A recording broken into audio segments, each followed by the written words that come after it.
Shalom, shalom, shalom. One West salute to the 12 tribes of Israel, to the Hebrew men and women scattered abroad throughout North, throughout South, throughout Central America that are currently living in and suffering through the conditions of the Deuteronomy chapter 28 curses. My name is Karatazaya Ban Yasha'Allah, also known as Isaiah Yasha'Allah. You know, for those of you who already know me, the water for building with me again.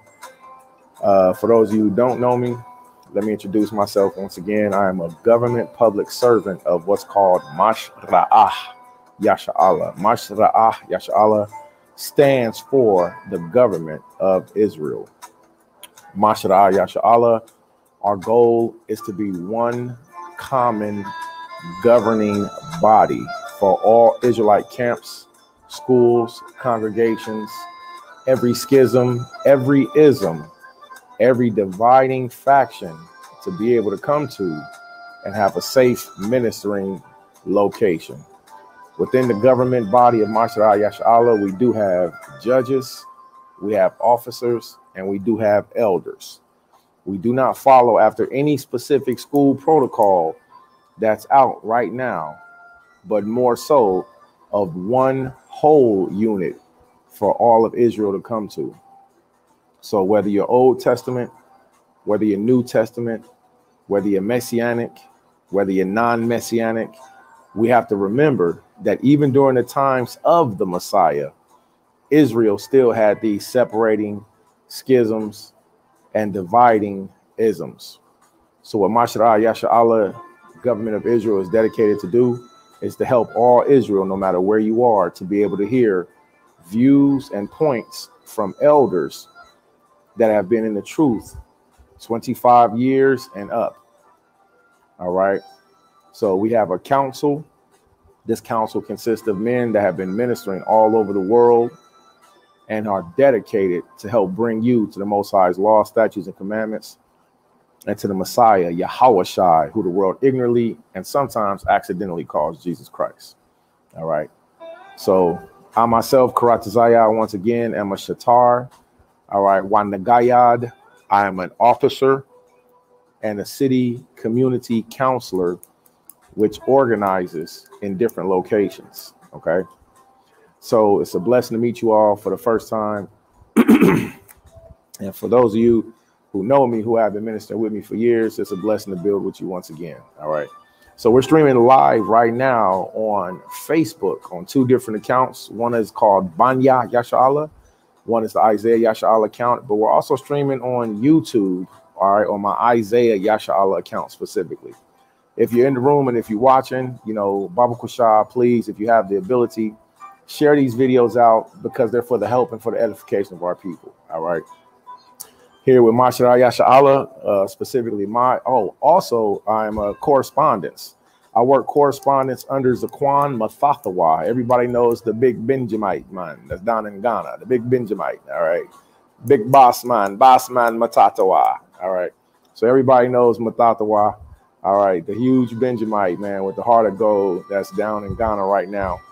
I'm also officer correspondence up under Elder Zaquan Mathathawa. All right. I'm also a part of Banya Yasha'Allah. So I wear a few hats. All right. This big head can handle it, though. My head is huge.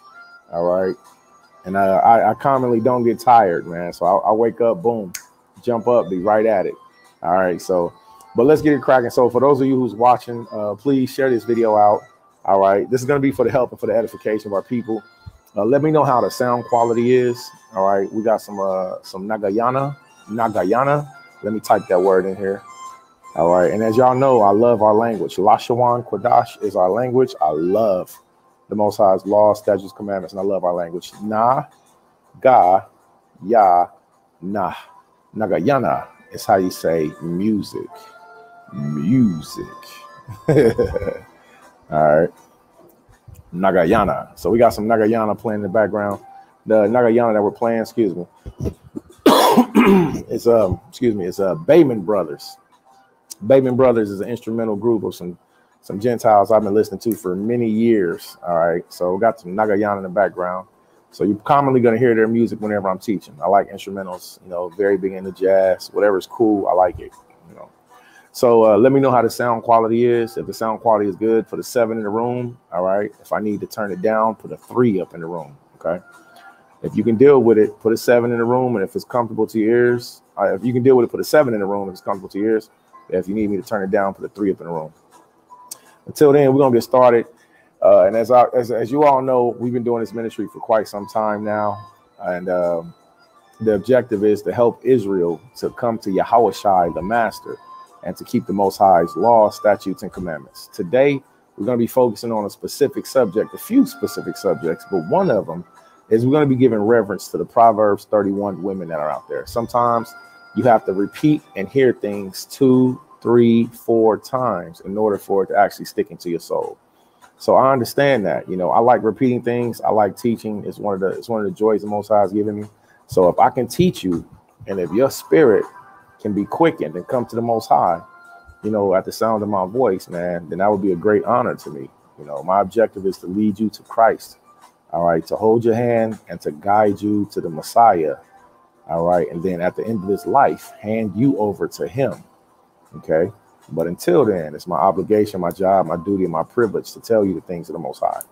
So let's get started. We're going to give reverence to the Most High, saying, Tawada, Abanawa Yahweh, Bahasham, Hamashiach Yahawashi. Thank you, our Father Yahweh, in the name of the Messiah Yahawashi. Baba Koshah, please, Nathan Lanawa, give to us Atha Thawara Balab Nawa. Give to us your Torah in our hearts. Wah, and Baba Koshah Barak, bless, Rapah, heal, Wa'izar, help, Yaladim Ka, your children, Israel. Bahasham Hamashiach Yahawashi. So that's a real quick small prayer in the name of the Messiah, Yahawashi. If you want to, I can write that down for you. You can go back and listen. But let's get to it. We're going to start with reading of Proverbs chapter 31. All right. For all of our Akwatian, our sisters that are either new in this walk, old in this walk, you know, if you've been in this walk for many years, or if you just got into the walk and, you know, you're just now growing up, there's no limit on how much, how long, how often you can read these scriptures, because 1, you're always going to see something new. 2, the scriptures are a ramah. They are a living word. So the word of Yahweh is just, is true. All right. His word brings life to our bones. If you watched us earlier, we did a video on Psalms chapter 25 on seeking our first love, which our first love is Yahweh. Bashama Mashiach Yahawashi. And for you daughters, again, that's coming to this truth. If you are seeking counseling or seeking marriage, by all means, Baba Kushah, please contact Mashra Yashala. All right. If you're having trouble or issues in relationships or marriage, or you're having issues, you know, with criminality in this walk, you can contact us. We have official documents that we do fill out, that we do help cases to get solved. OK, we are who the Most High designed for us to be. And there's more men of Israel have to step up to their offices, to their positions, too. OK, so if you're seeking counsel, if you're seeking marriage, you know, if you're seeking, you know, divorce, which is something that we should never be seeking. All right. But if you are, you can always contact Mashra Yashala, the government of Israel. All right.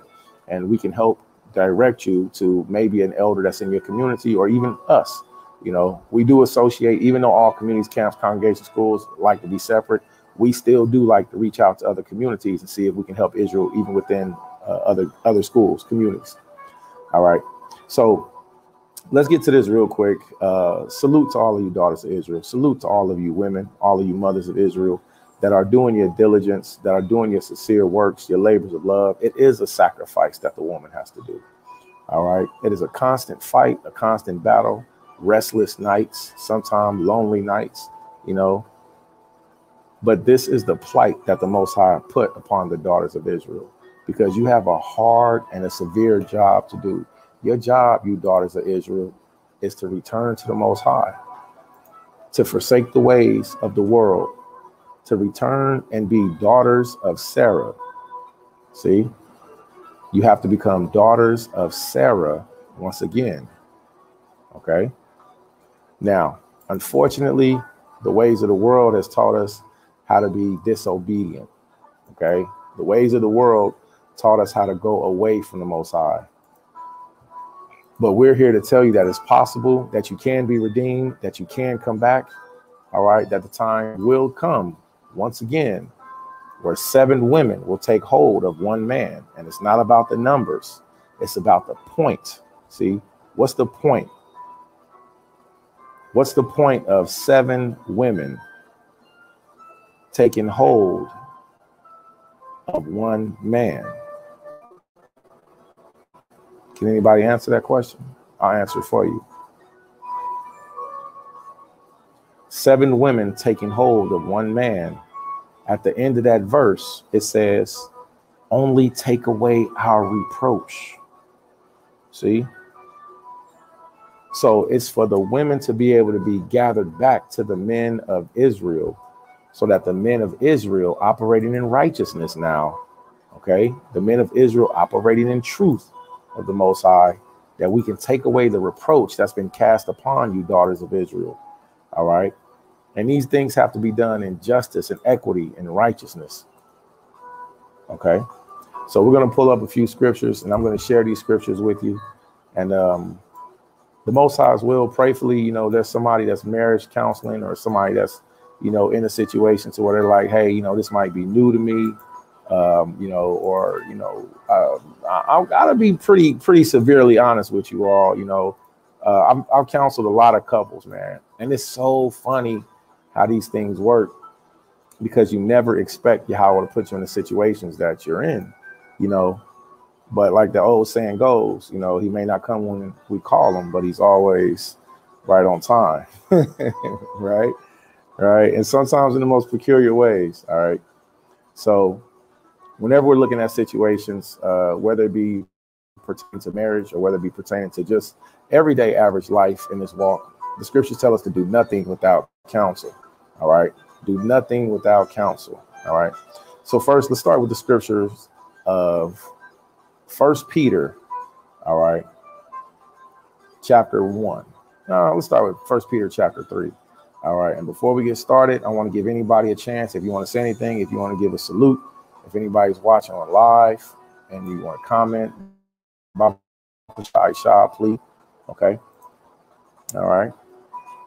So, and then as you come in, comment, speak to each other. Let's build with each other. All right. And throughout, all praise the Most High to all the new subscribers. You know, you just encouraged me to go harder for the Most High.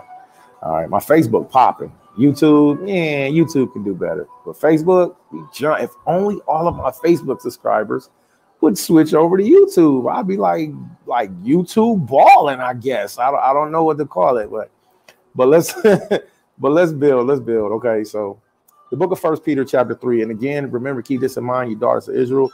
We're looking at associating, building on helping the daughters of Israel be better. All right. I'm not here to beat anybody up. I am here to give correction, though. OK, so let's get the building real quick. Let's read the book of 1 Peter chapter 3, starting at verse 1. Make sure you document these for your life. If you can't write them down right now, go back and listen to them. You can also contact me and call me. I'm going to put up the ticker before we get started. Let's put up this ticker real quick. All right. My personal contact information. As you all know, I'm a government servant of Mashiach Yasha'Allah. All right. Again, you can find me on YouTube, Isaiah Yasha'Allah, to send alms for the ministry. You can contact Yada Allah. All right. Yada Allah is the minister here in Puerto Rico. Is number 787-598-1535. All right. You can cash app him also. OK. My number 614-999-2677. You can hit me on WhatsApp, cash app, Mashpachapa'ain, which is family time. OK. So these are my contacts. The ticker's going along the bottom. If anybody needs me, I'm a public servant. You can contact me. Let's get to it real quick. Let's go to the book of 1 Peter chapter 3. 1 Peter chapter 3, starting right off. Likewise, ye wives, be in subjection to your own husbands, that if any obey not the word, they also may without the word be won by the conversation of wives, while they behold your chaste conversation coupled with fear.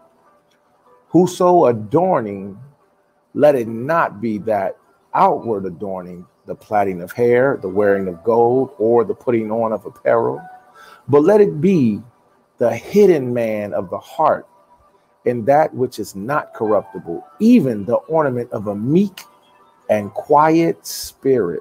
See that? Which is the sign of Allahiyah of great price. Verse 3. Wait, let me read that again. Which is in the sight of Allahiyah of a great price. Verse 5. For after the manner of old time, the holy women, you see that? The holy women also who trusted in the Most High adorned themselves, being in subjection to their own husbands, even as Sarah obeyed Abraham, calling him Lord. Watch this. Whose daughters you are, as long as you do well, and be not afraid with any amazement. Now that's our point right there. We're going to stop right there. All right. 1 Peter chapter 3, verse 6. Now, if anybody had trouble understanding 1 Peter chapter 3, I'm going to come back later on another video, and I'm going to read one of my favorite books, which is called CH. All right. Clementine Homilies.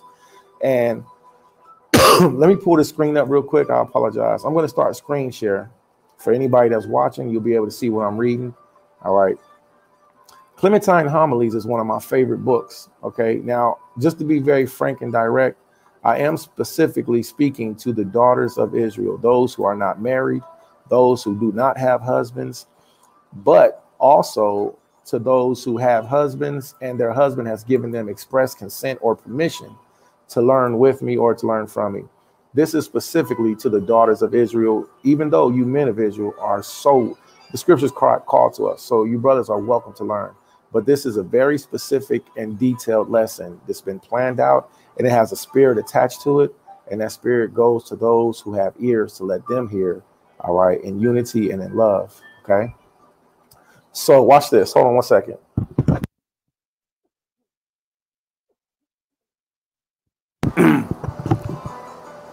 So like we have to watch for being patient. So this again is 1 Peter chapter 3. I'm going to read verse 1 through verse 6 again. On our StreamYard, I'm going to post this verse. And the reason being is because this is the help that the daughters of Israel need.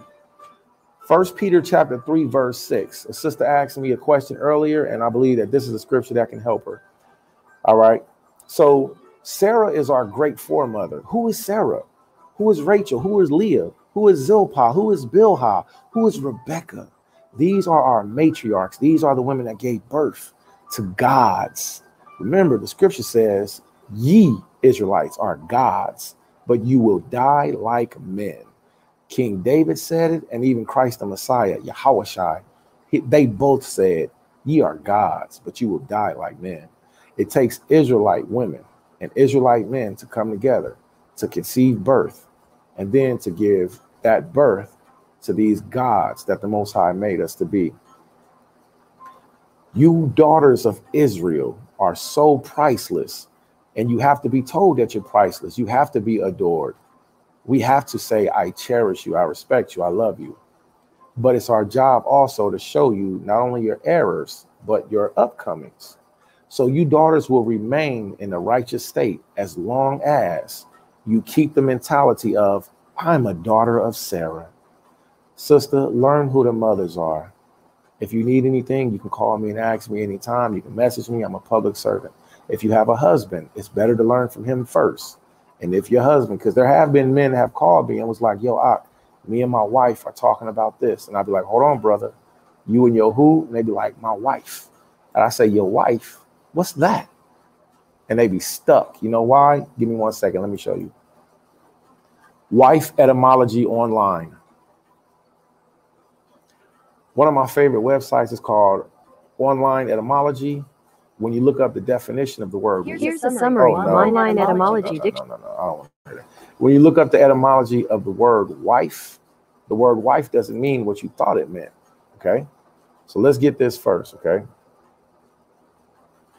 All right. So sometimes people ask, well, why don't you call, your family, or why do you tell people not call their families wives? Because you don't want to be a wife. Okay. A wife is a lesser term that's used. You want to be what the scriptures calls you. You want to be a daughter. You want to be a rib. You want to be a sharah, a princess. You even want to be an akwaf. You hear that? You want to be an akwaf. You would much rather be an akwaf than a wife. Okay? Let's read why. This is online etymology of the word wife. All right? Apparently felt as inadequate in its basic sense, leading to the more distinctive formation of weefman source, woman, Dutch, weef, now means in slang, girl, babe, having softened somewhat from its earlier sense of bitch. Yeah, I'm sorry. I know you weren't expecting that to come through your speakers, but I got to be very honest with you. You don't want to be a wife. You want to be a rib. You want to be a helpmate. You want to be a sharah. You want to be a sister. And for those of you that are looking or watching for this information, I'm sharing it. I'm posting it. All right. We just got that from online etymology. This is why we tell brothers, you know, when they call and they counsel with us, they be like, hey, I'm having trouble with my wife. I'm like, so your wife, you mean like your side chick or, you know, they're like, nah, brother, I'm talking about my wife, brother. Don't disrespect my wife. What's wrong with you, brother? You call my wife, my wife. Blah, blah, blah, blah, blah, blah. And then when they get done with all of their barking, you know, when they finish, I just simply read to them, let them know, well, hold on, brother. The definition of wife has softened. The word wife doesn't mean what you thought it meant. Okay. I'll put, if you're watching on YouTube, you're watching on Facebook, I put the etymology. Apparently felt inadequate in its basic sense, leading to the more distinctive formation, weefman, weef, Dutch, having softened somewhat from its earlier sense of shameless dog. You see that? So for all of you women who are still calling yourselves wives, oh, I'm his wife. Well, you're calling yourself a lesser than what you should be. You should be his rib. You should be his pillar of rest. You should be his Sarah. You should be his helpmate. All right. So I hope that helps. So when brothers, there have been brothers who call, they say, hey, you know, me and my rib, me and my sister, my daughter, you know, me and my helpmate, whatever. I mean, whatever righteous terminology you choose to use. I commonly don't like to say wife, unless you're just being a very bad woman. You know, I'd be like, oh yeah, you're being a very good wife. You're a good wife. You cussing, you being rude, you're being disrespectful, you're not listening, you're not honoring, you're not following my instructions, you're not reading your Bible, you're not keeping the holy convocations. Oh, you're being a good wife.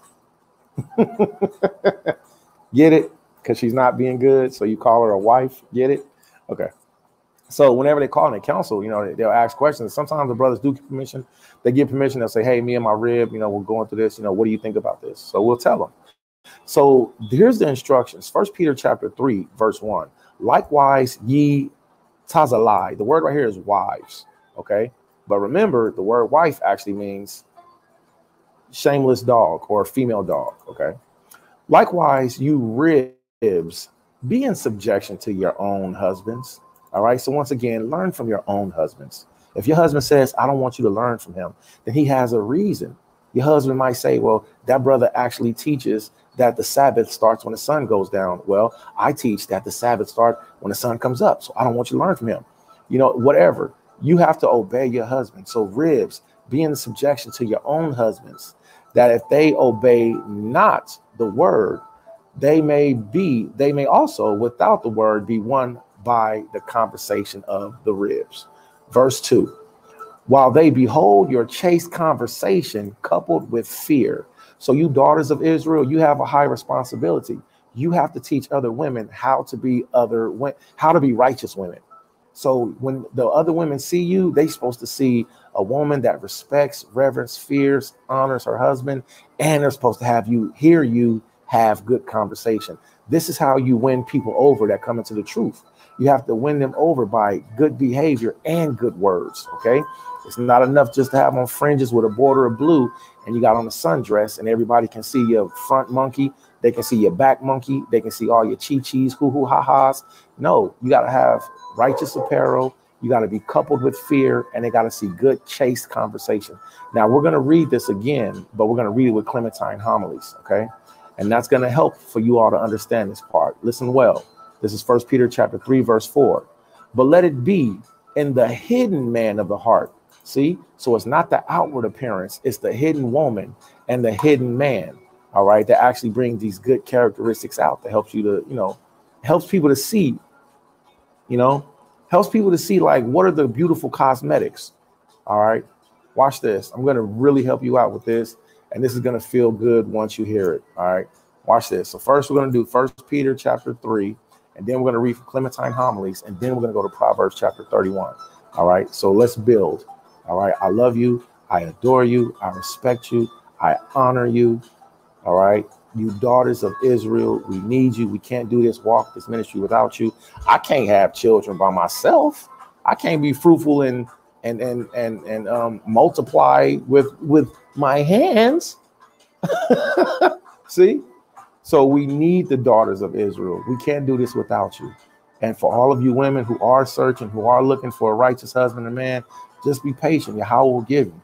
The Most High, he'll literally put you in the same seat. He'll literally place you in the same location. He'll literally show you. So be patient, as our father Reuben tells you, okay? All right. So watch this.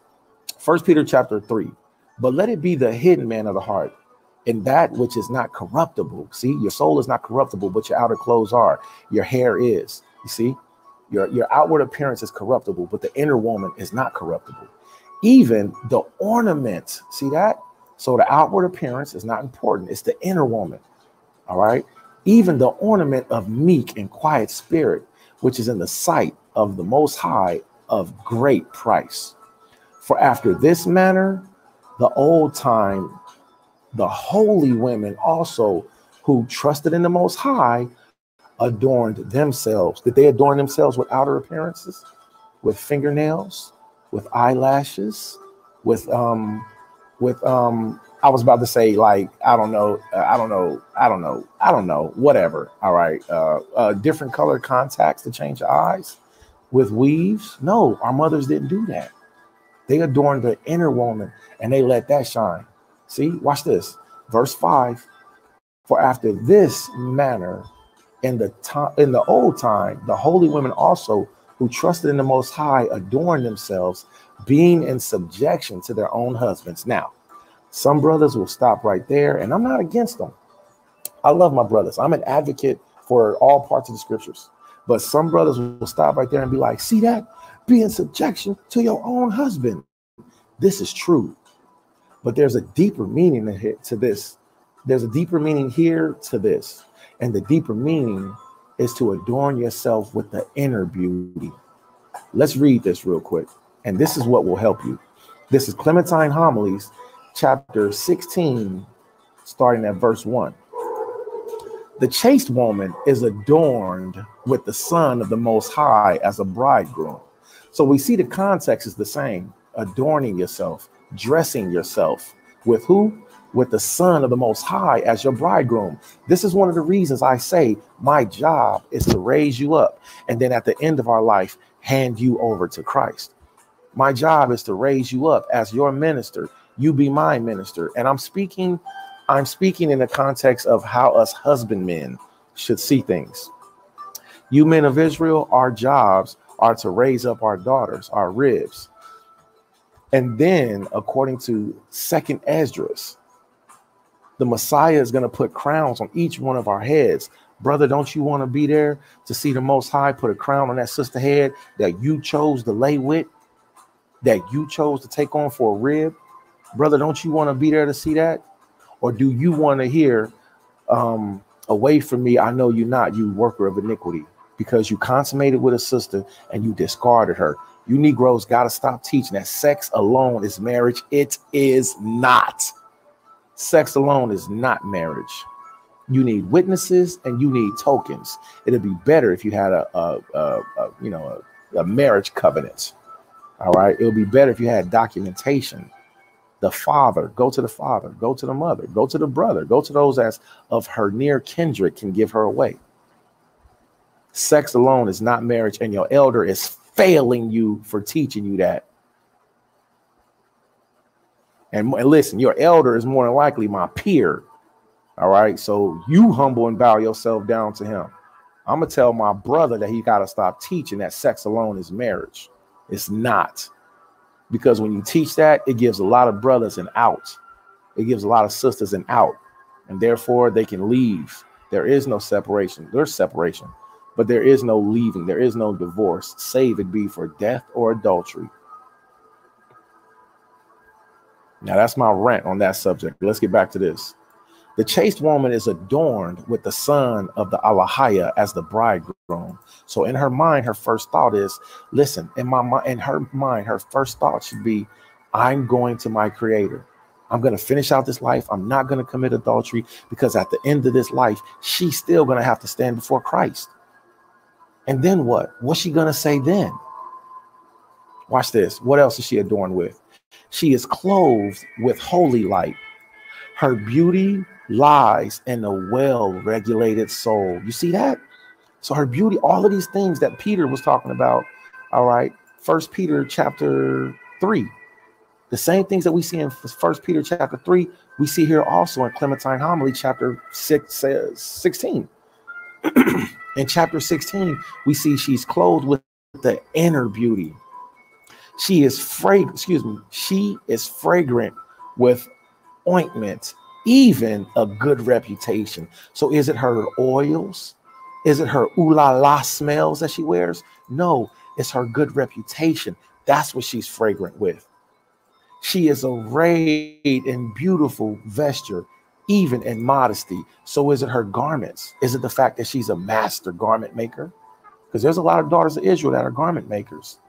But guess what? Not all of them are modest. So this is your modesty. Your ointment is your good reputation. Your well-regulated soul is your beauty. You're clothed with light. Yahawashai is your bridegroom. This is beautiful. You sisters can't tell me that you can't see these things and you don't think it's beautiful. If you don't, then you just need to get them inside you. That's all. Watch this. She is arrayed in beautiful vesture, even modesty. I know some sisters that are not modest, and they are in this walk, and they are walking around you right now as ravenous wolves. They've left their husbands. They've committed adultery. They've committed abortions. They've done these things, and they walk around with nice bodies and nice garments, but they're not modest. They're wolves in sheep's clothing. Sister, you want to be righteous? Put on this type of apparel. And here's what's funny. A lot of you daughters of Israel already have these characteristics. All you got to do is say, well, you know what? I might not be modest. So let me learn modesty. I already know I got a good reputation, but I already know, I have a well-regulated soul, but you know what? I ain't all that modest. You just take these things and you mark each one off as a checklist. I have this. I don't have this. I have this. I don't have this. Yahweh, make me this. Yahweh, take this away from me. Yahweh, make me this. Yahweh, please take this out of me.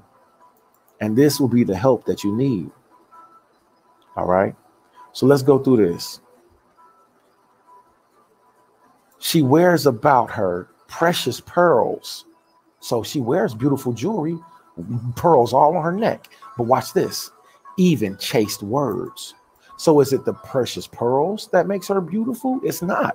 It's the chaste words. Your chaste words are your precious pearls. She is radiant, for her mind has brilliantly lightened up. Unto a beautiful mirror does she look, for she looks unto the Most High. Let's stop right there. This is really going to bless your soul, okay? I'm going to get this, and stay with me. Don't flinch. Like we started reading in Peter, watch what Peter says once again, all right? Even as Sarah obeyed Abraham, calling him Lord, whose daughters you are, as long as you do well and are not afraid with any amazement. Don't be afraid. Don't wig out. Don't bug out. Don't lose your mind. Don't be like, well, you made me feel like this, so therefore I did this reaction. You made me feel like this, so I did that. Don't do that. Stay firm. Stay strong, sister. Psalms chapter 15. And I pray that somebody's taking notes, because all of these are scriptures that will help and that will heal you. Okay. Hold on. Let's get a few scriptures. Psalms chapter 15, KJV, Blue Letter Bible.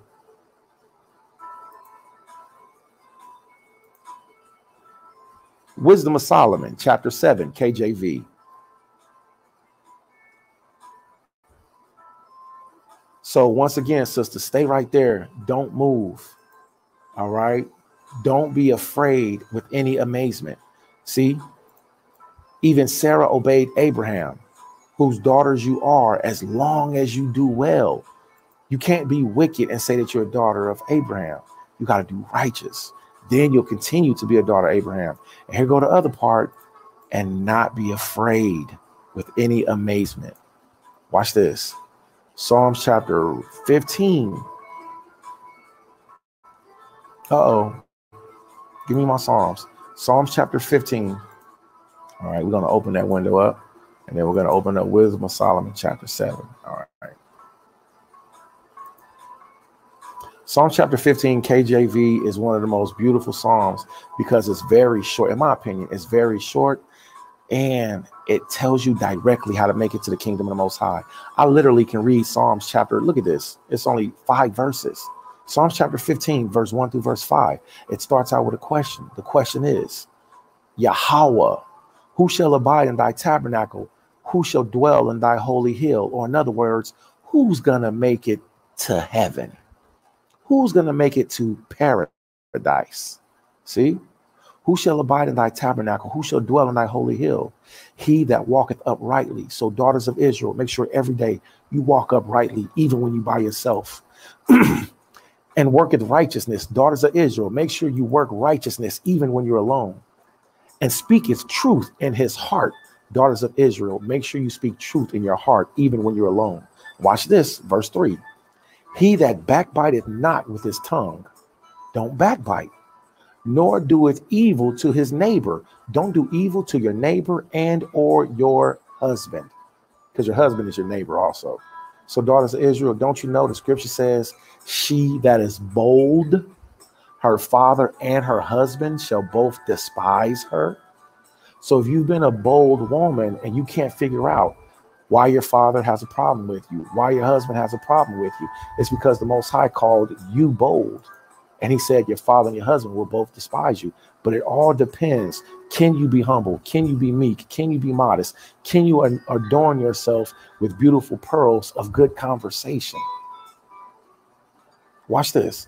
He that backbiteth not with his tongue, nor do evil to his neighbor, nor taketh up a reproach against his neighbor. It is illegal for you to not like your husband, friend, whatever, because somebody else doesn't like him. And one of the most disgusting things that I've seen, experienced, felt, and I've went through it. Yahweh's brought me through it. I've had ribs that didn't like me because one of my other ribs was mad at me. And I'm like, yo, what are you doing? You can't do that. You can't be mad at me because she's mad at me. I've seen other men. It's not just me. I've seen other men go through it, that their one rib would stop being a good rib because the other rib started backbiting. And now they're both, and he's in the middle, like, well, the scripture says the father and the husband will both despise a woman that's bold. So don't make your husband despise you. Be loving, be kind, be gentle, be meek, be sweet. Find today to find the nicest, most beautiful thing that you can say to him to help build him up. Because the wicked woman tears down her house with her own hands, but a righteous woman, she builds up her house with her hands. So build up your friend today. Build up your husband. Build up your children today. And let me give a salute to Yapa Creations. Yapa Creations, I got a Galaxy 9 and a Galaxy 10. And these both came from the ministry of Akwaf Kanai Okanawan, Ani Abukar. And Yapa Creations made this phone case for me to where it protected it. And, you know, I just want to give a salute to the sister, man. She made sure that my ministry tools, both my phone, my ministry tools are both safe. And she made it look like a Bible. Like, yo, that's fly. Like, I've had it for a while, so it's starting to get worn down. So I'm probably going to have to get a new one made soon. But I just looked over at it and was like, yo, that's pretty fly. So salute to all you Proverbs 31 women who make crafts with your hands. who build up your house with your hands and you don't tear down with your hands. Psalms chapter 15, verse 4, in whose eyes a vile person is contemned. Watch this. But he honoreth them that fear Yahweh. Look at this. He that sweareth to his own hurt and changeth not. He that putteth not out his money for usury, nor taketh up reward against the innocent. He that do these things shall never be moved. 15 verse 4 is one of my favorite verses because it tells you directly how to fix yourself and have a good reputation with the Most High. You have to swear to your own hurt and change not. You see that? Hey, shalom, shalom, Bible choir, shalom to everybody that's watching. Let me get back to this word. So he that sweareth to his own hurt and change not. You can't be, this is what the scripture says. Even as Sarah obeyed Abraham, calling him Lord. Call your husband Lord. Don't call your husband as a bad word, profane him. Even as Sarah obeyed Abraham, calling him Lord. Look at this. Whose daughters you are, comma, as long as you do well, and are not afraid with any amazement. Psalms chapter 15, he that sweareth to his own hurt and change not. 1 Peter chapter 3, verse 6, and are not afraid with any amazement. How do I make it through situations? I swear to my own hurt and I don't change. I might get upset. I might drive around the block. I might be quiet. I might sit there and play the game. I might dive into my books. But one thing I will not do is I will not retaliate on you. I will swear to my own hurt and I will change not. And this, you daughters of Israel, you will continue to be the daughters of Sarah as long as you do this. Let's get back to Clementine homilies. So the chaste woman, she is adorned with the Son of the Most High as a bridegroom. She is clothed with holy light. Her beauty lies within a well-regulated soul, not within the outer appearance. Because you can add, listen, I've had women that were not attractive. I've had women that were so attractive. It was just like, yo, you are dumb fine. And it turns out that it wasn't either one that had the personal appearance. You know what? If anybody asks me, my preference is righteousness. I've had women that were attractive, women that were unattractive, women that were attractive and unrighteous, and women that were not attractive and that were righteous. But the ones that always stuck with the law, statutes, and commandments of the Most High, those are the ones who always received honor and praise, the ones who always reverenced, worshiped. Listen, first, and let me tell you, daughters of Israel, this too. Every woman that has a husband needs to be a top-rate stalker. You need to be a A-game, top-rate bugaboo. You know why? Because it was America and this wicked Babylonian system that taught you, daughters of Israel, how to not be compassionate and how to not show love and how to not reverence and how to not give your husband's attention. But all of the women who were like Sarah, you got to remember this. Sarah walked across countries with and for her husband, all because he said, the Most High told me to. That was all the proof she needed. She said, yes, husband. She walked across countries. So I encourage all of you daughters of Israel, become first-rate stalkers to your own husbands. And don't let nobody shame you for being a loving woman. Shame, spit, and disgust on the women who don't reverence their husbands. Because the Most High says the woman who doesn't honor her husband shall be counted as a dog. She will be counted as less than spittle. So all of you women, if you're engaged, if you're betrothed, all right, if you're already married, love, honor, and reverence your husband. Be his top-rate, first-grade stalker. Just like we don't know what y'all go through out in the world, y'all don't know what us men go through out in the world. Okay? So honor him, show him love, reverence. Beauty lies in a well-regulated soul. She is fragrant with ointment, even the ointment of a good reputation. She is arrayed in beautiful vesture, even in modesty. She wears about her precious pearls, even chaste words. She is radiant, for her mind has been brilliantly lightened up. Unto a beautiful mirror does she look, for she looks into the Most High. Now let's stop right there. She is radiant, for her mind is brilliantly lightened up. Well, what lightens the woman up? What lightens up our mind? What lightens you up, woman? How do you get to that next level? All right, I'll show you, and I'll give it to you for free.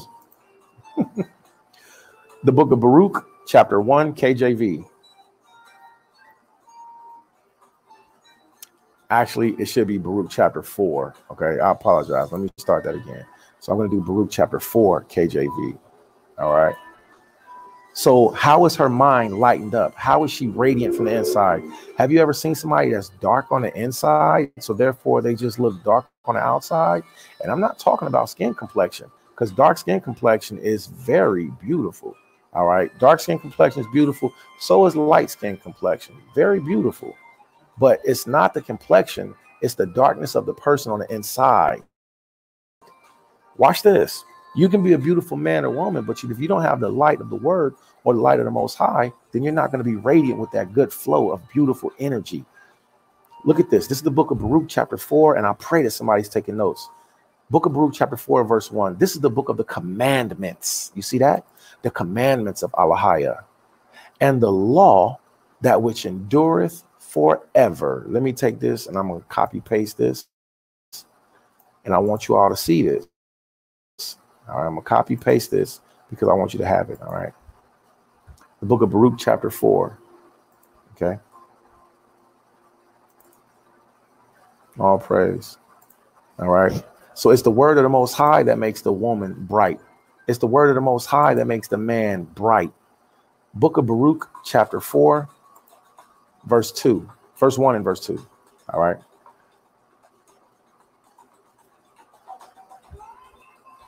Baruch chapter 4, verse 1. This is the book of the commandments of Allahaya and the law that endureth forever. All they that keep it shall come to life. Look at this. But such as leave it shall die. So never leave the law, statutes, commandments of the Most High. We've already been out into the world. We've already experienced what the disappointments of the world are.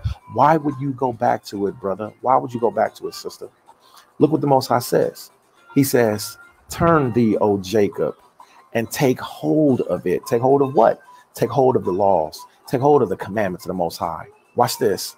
Walk in the presence of the light thereof, that thou mayest be illuminated.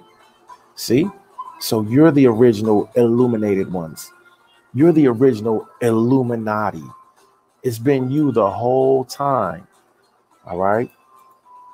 Turn thee, O Jacob, and take hold of the law, statutes, and commandments. Walk in the presence of the light thereof, that thou mayest be illuminated. You can't be illuminated if you don't read your word. She is radiant, for her mind has been brilliantly lightened up.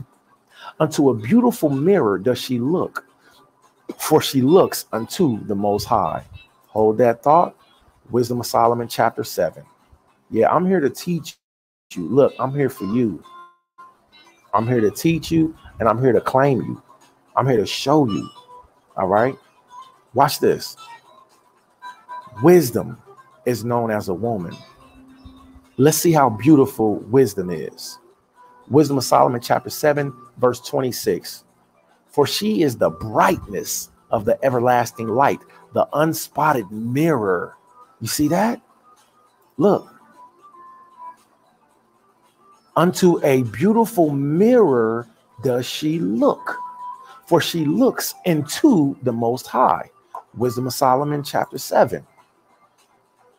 She is the brightness of the everlasting light, the unspotted mirror of the power of the Most High, and the image of his goodness. This is what wisdom is, and this is what a righteous, virtuous woman looks into. And our objective is to tell you, daughters of Israel, you can be a virtuous woman, but you can't be virtuous just for a moment. You got to be virtuous. You got to be virtuous, and you can't faint. You can not be afraid with any amazement. You have to be virtuous and swear to your own hurt and change not. Then you will be a daughter of Sarah. You see that? So for her mind is brilliantly lightened up. Unto a beautiful mirror does she look, for she looks unto the Most High, into the Most High. Beautiful cosmetics does she use. So yeah, the virtuous woman, the beautiful woman, she puts on cosmetics, but let's see what cosmetics she used. Namely, the fear of the Most High. That's your first cosmetic, sister. Your first cosmetic should be to wake up every morning. The Wada Yahweh, Bahasham HaMashiach Yahweh Shai, Yahweh Shema Ilatha. Yahweh, help me, bless me, keep me. Help me that my feet don't stumble. Today is Psalms chapter 25. We've already read Psalms 25, and we read how the Most High will bring you back to him as being his first love. You being his lover. He's your first love. Revelations chapter 2.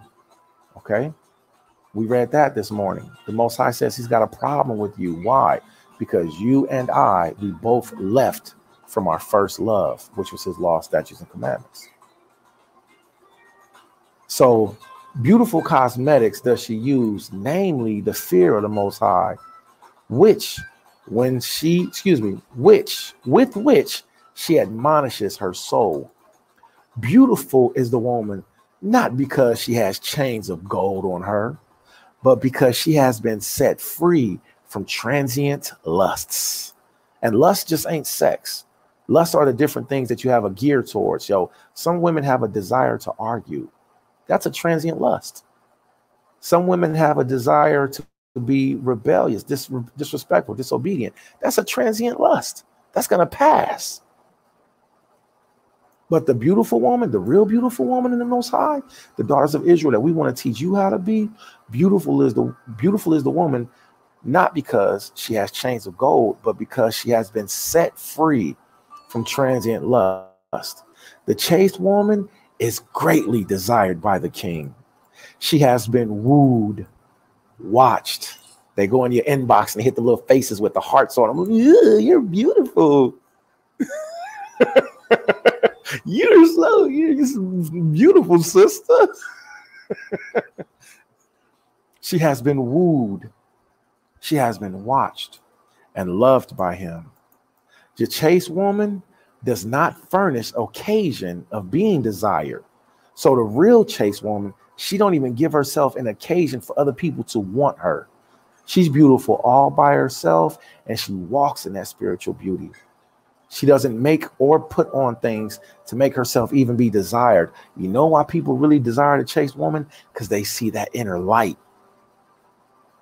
They see that inner light, and that's what makes you beautiful.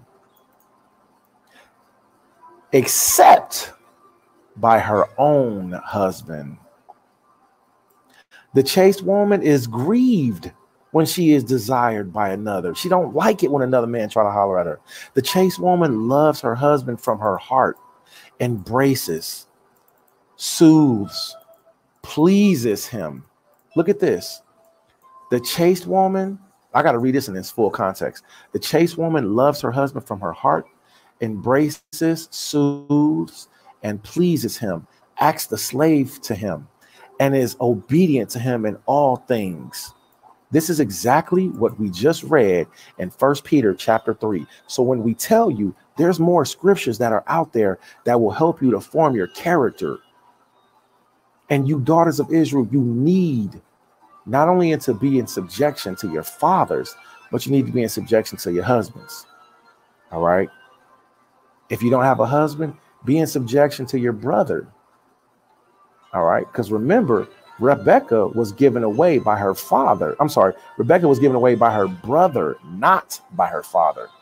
So that means you men of Israel, if you want that woman, stop just laying with these women and having sex with them and be like, surprise, we're married.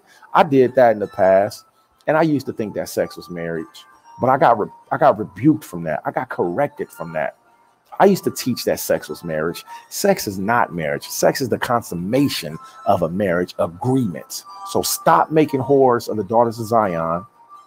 Stop having sex with the daughters of Zion and not making a lifelong commitment. What's hers becomes yours, and that includes the children if she's had children before you. Brother, you make a lifelong commitment to the father, to the mother, to the children, to the woman. The two flesh are now become one. So be responsible, be a man, and stop letting your weak-minded elder, because that's what I'm going to call him, because he keeps teaching that not only is, and I don't care which one of you brothers it is. If you know me personally, 614-999-2677. I'm going to say the same thing then as I say now. You weak for teaching that sex alone is marriage, because you're not teaching the people to make a real covenant, not giving no accountability. You need to have some proof, some evidence. Did you talk to the father? Did you sit on the ground while the father stood up? Did you tell the father, I'm here for your daughter? Yeah, come, I'm taking her forever. Or did you just have sex with a man's daughter and then discarded her later when you didn't agree with her because you used Deuteronomy chapter 24 and said, if a man finds some uncleanliness in her, he may write her a bill of divorce and she may go and be another man's wife. You nasty, you wicked, and you whack for that. You nasty, wicked, wicked, and you wicked, wicked, whack. Boom, son. I'm showing my age in my rapping, right? So no whoring the daughters of Israel. You take her for life. She take you for life. Sex alone is not marriage. And I will use the book of Tobit to also show that there was consummation. There was an agreement that was there also. All right. But let's get back to this. So you daughters of Israel, you don't be afraid. You don't flinch. Don't get shaky and weird acting whenever hard times come upon you. You be like, you endure it, you take it. Now, let's get back to this because there is a stipulation. Watch this. Everything that I read, listen very closely, and you take on this spirit, this mentality, this vibration, so that you can be considered to be a daughter of Sarah forever. Step one, adorn yourself with the Son of the Most High. Step two, use beautiful cosmetics, namely the fear of the Most High. Because I'm going to tell you right now, one adultery is as bad as many murders. And I tell my family all the time, listen, I'm very open. If you slipped, if you fainted, if you committed adultery, please let me know so we can fix things. One adultery is as bad as many murders. You know what the bad part about a murder is? Everybody can see the dead body. You know what the bad part about adultery is? Can't nobody see the dead body. If somebody's murdered, the body lays in the street for everybody to see. The person defecates and they urinate on themselves when all their muscles relax. If they're laying on their face, their tongue will fall out their mouth and their eyes will roll up. Everybody will walk by and see it. When a person commits adultery, can't nobody see the dead body. And that's the bad part about adultery. It's not only as bad as many murders, but the corpse can't be seen and it's hidden and it's secret. And the person walks around carrying that corpse on their back. And then whoever they committed adultery with, when they go have sex with somebody, whether it's oral, whether it's gesticulation means the hands. All right. The hands. It's the hands, gesticulation. So even if a sister has masturbated another man, that's adultery. If a sister shows her naked body to another man, that's the definition of Deuteronomy chapter 24.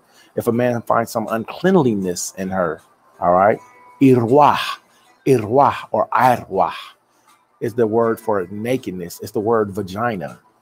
It don't mean she got a bad attitude. It means she literally showed her private parts to somebody else. That's adultery, brother. That's adultery, sister. So no, don't go doing that. Listen well to what I say and then go and research it for yourself. The chaste woman loves her husband from her heart, embraces, soothes, pleases him.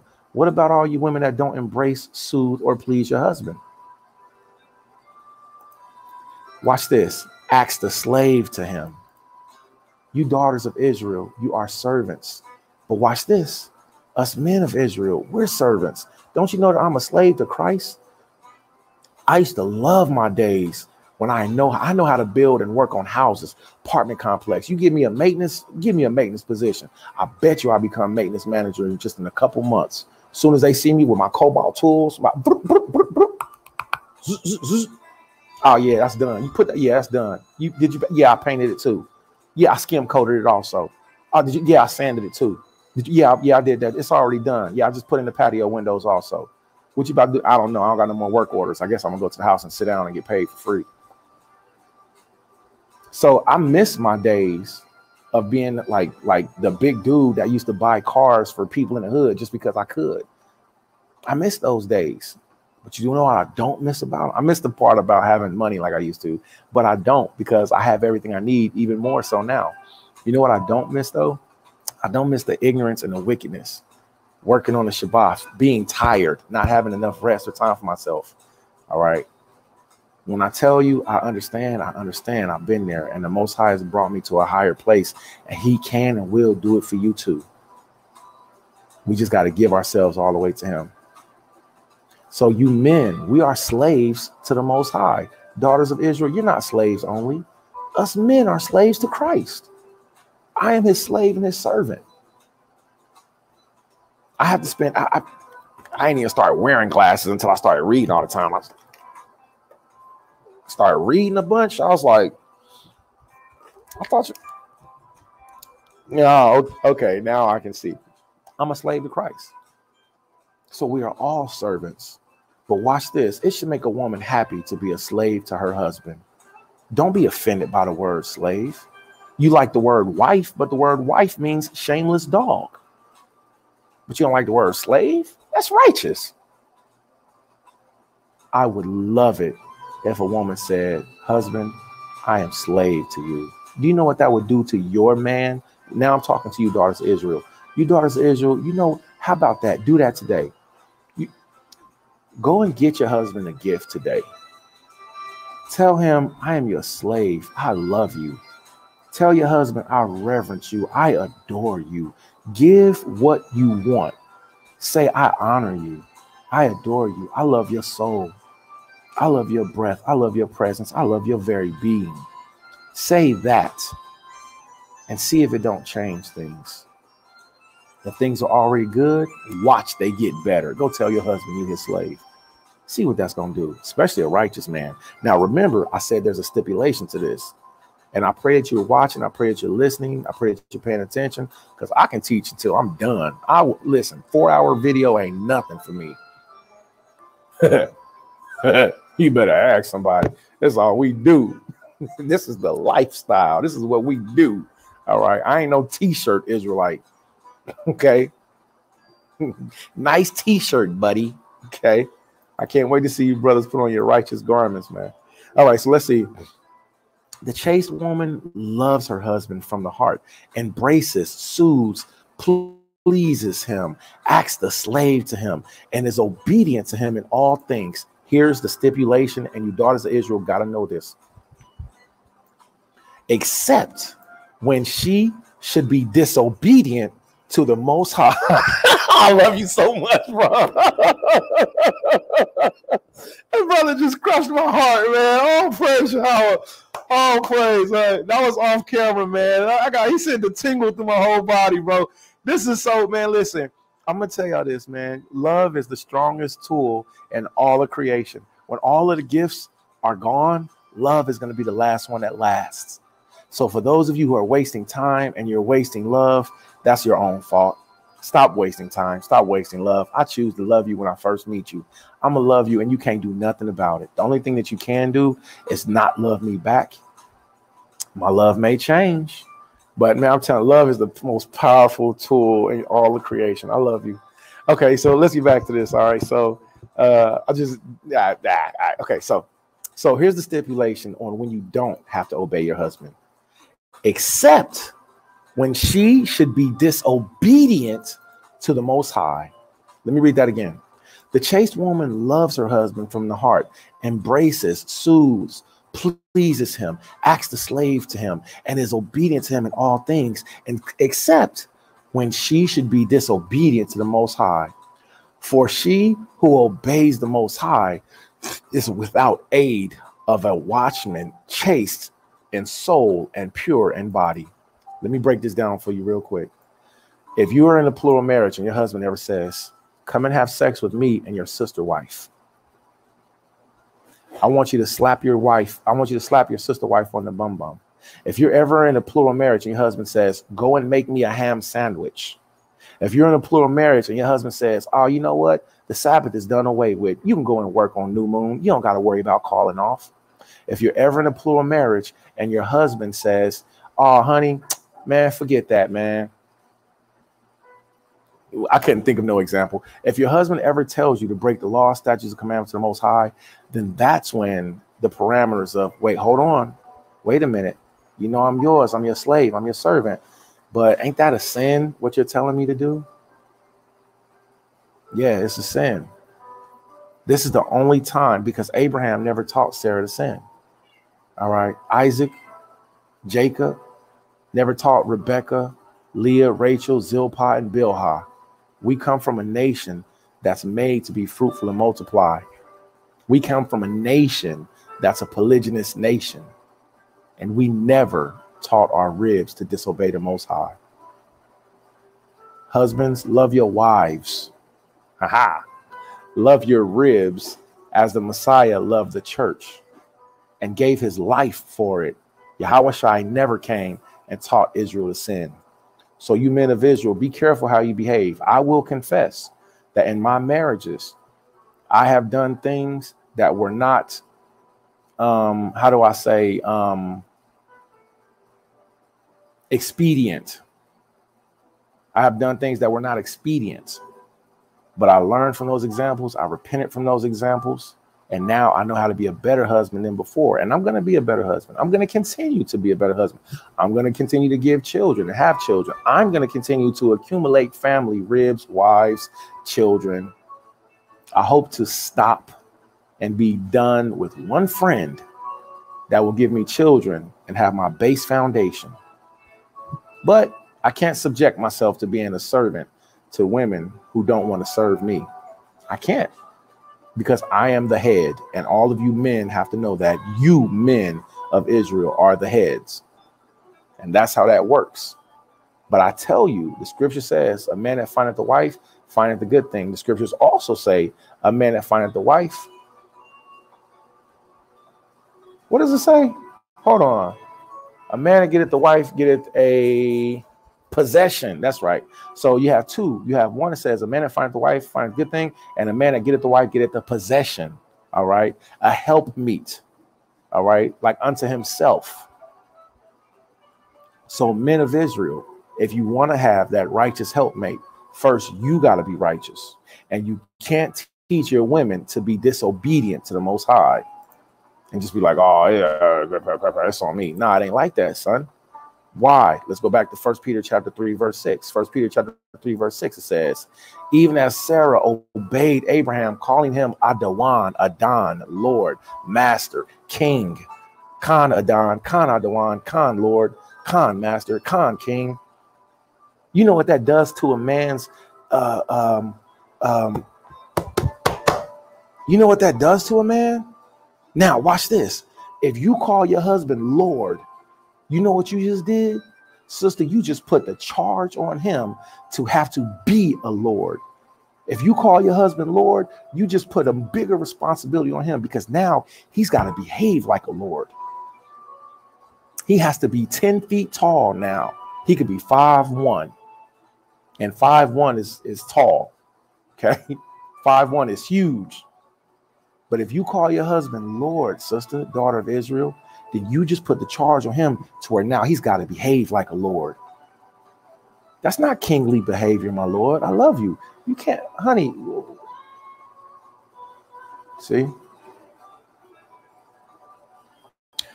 1 Peter chapter 3, verse 6, even as Sarah obeyed Abraham, calling him Lord, whose daughters ye are, as long as you do well. So this walk comes with a stipulation. You're the daughters of Sarah as long as you do well. Sarah never had an abortion. Never. Sarah never committed adultery on her husband, Abraham. Sarah never slept with the king. Never. Sarah was with her man, and she reverenced him. So you daughters of Israel, for the rest of your lives, even if you ever have had an abortion, which that's a part of the curses. It's in the book of Deuteronomy chapter 28. Abortions are a part of the curses. So if you ever have had an abortion, what I encourage you to do is for the rest of your life, dedicate yourself to not only giving children, because you got to give birth back to those children that you murdered before. Flat out. I don't care who you are. I'm always going to say the same thing, and I don't flinch, whether I'm on camera or whether we are face to face. My flinching days are over.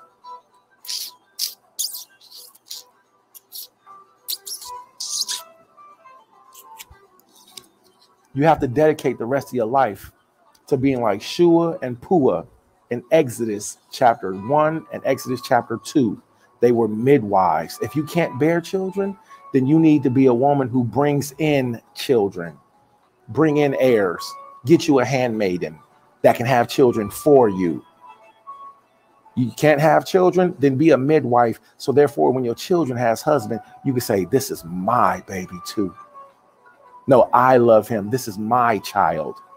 And you be that child's mother forever. And if you can have children, then give that man as many children as the Most High can let you have. Because you might ask him, you might say, well, how many children do you want? And he might say, as many as the Most High can give. And he might say, how many children can you have? And she might say, as many as the Most High can give. Fulfill your obligation. Be fruitful and multiply. Help this nation to grow. Don't be afraid and don't be amazed. This is the book of Isaiah chapter 4, verse 1. And in that day, 7 women shall take hold of one man, saying, we will eat our own bread, brother, and wear our own apparel, brother. Eat our own bread, wear our own apparel. This literally means she's going to come with her own substance. And she's going to say, no, honey, it's okay. I understand. I got this. I got enough food for me and you. Baby, I got enough clothes for me and you. Matter of fact, let me go and make you a garment, my Lord. And then she just look at you like.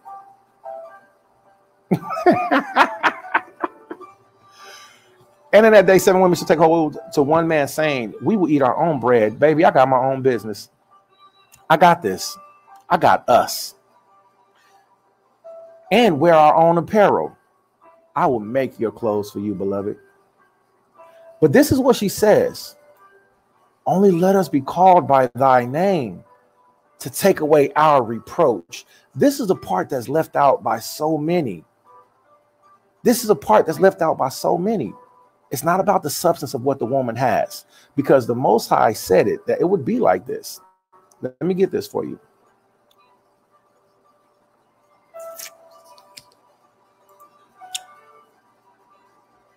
The woman shall encompass the man, KJV.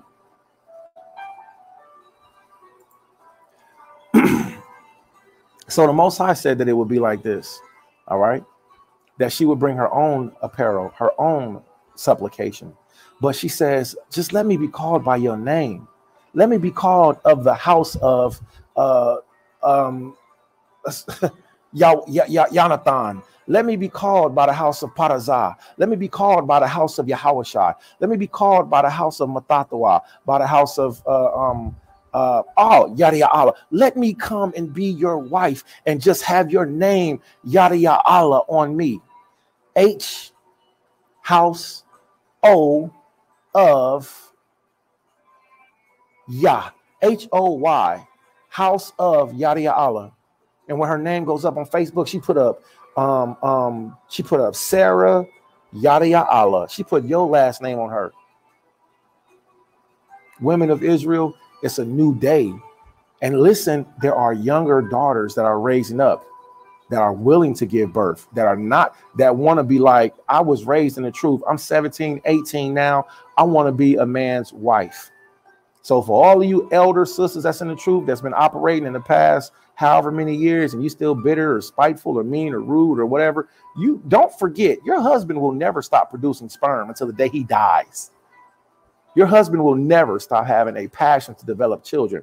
So if you're wasting your time and you're being rude, contentious, argumentative, if you're not building, if you're not helping your husband, then eventually, you might end up on the spectrum of not being favored, which means your husband's passion can go away from you. Why not be this type of daughter? Say, I'll bring my own bread, I'll bring my own food, just let me be called by your name. But here go the second part, and take away our reproach. Take away the things about me from the past. See? This is the book of Isaiah chapter 4, verse 1. Now, out of all the years that I've been teaching that the Most High has given me favor to be able to speak his law, statutes, commandments, a lot of people haven't heard me use that verse because I don't use it a lot. You know why? Because I've heard other Yasha Alim run that scripture into the mud. But I mean, I guess you can't really, because it's a forever document. It's a forever scripture. So you haven't really seen me or heard me use that scripture too much. You will more than likely hear me say, Psalms chapter 15, he that sweareth to his own hurt and change not. All right. You'll more than likely hear me say that. Okay. So we're going to stop right there. That was 1 Peter chapter 3. And now is our breakdown on 1 Peter chapter 3.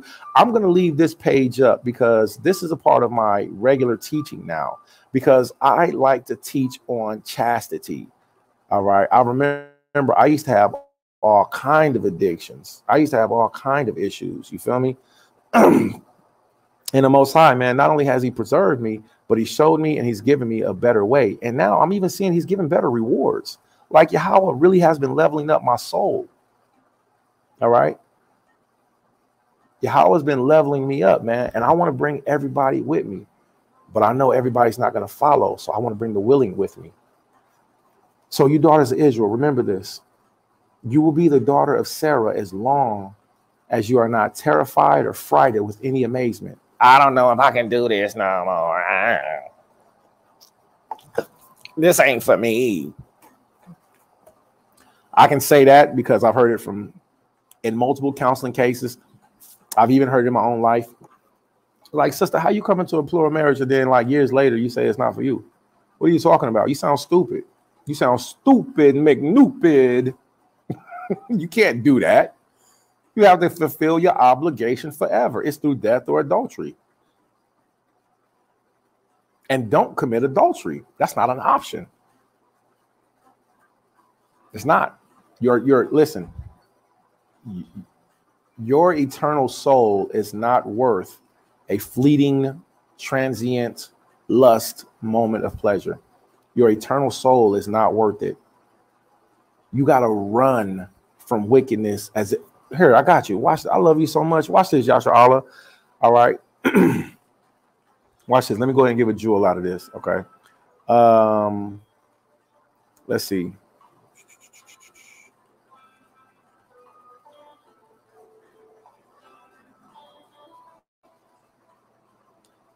All right. Remain with us. Remain with us. All right. Watch this. Excuse me.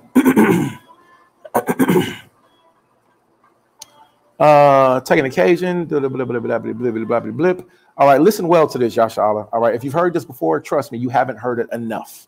If you've never heard it, this will really be like a fresh piece of spiritual bubble gum that you can just chew on. All right. The same evening, we enjoyed the benefit of Peter's instruction. Now, we just read 1 Peter chapter 3. Peter says the exact same thing here. 1 Peter chapter 3, Clementine Homilies, chapter 13. It's the writings of Peter that was written down by Peter's scribe. Watch this. The same evening, we enjoyed the benefit of Peter's instruction. Taking occasion by what had happened to our mother, he showed us the results of chastity are good, while those of adultery are disastrous. And everybody knows this. Adultery is disastrous. Nobody wins. You know what was funny? When I was younger, one of my favorite songs was as we lay. Shirley Murdock. It's morning, and now it's time for us to say goodbye. Goodbye, baby. I used to think that was a song about getting up and getting ready for school. I thought it was morning time. That was the morning time song. I used to wake up, my mom be playing the song, and she'd be like, it's morning. And I used to be like, it's morning. Ooh. I really thought that was the morning time song. That whole song is about adultery. It's not that the man in the song had another wife. The woman in the song had a husband. It's morning. You're leaving me. I know you have to go home to face your why. What she say? We belong to some. I don't remember. But first of all, the song is fly. It's Roger Troutman. Roger Troutman did a bang up job on that. I would now rather listen to the instrument. You know what? I should just remake the song. Take certain parts of Shirley Murdock song, and then remake it. Hold on. I'm gonna close these windows. All right. Boom.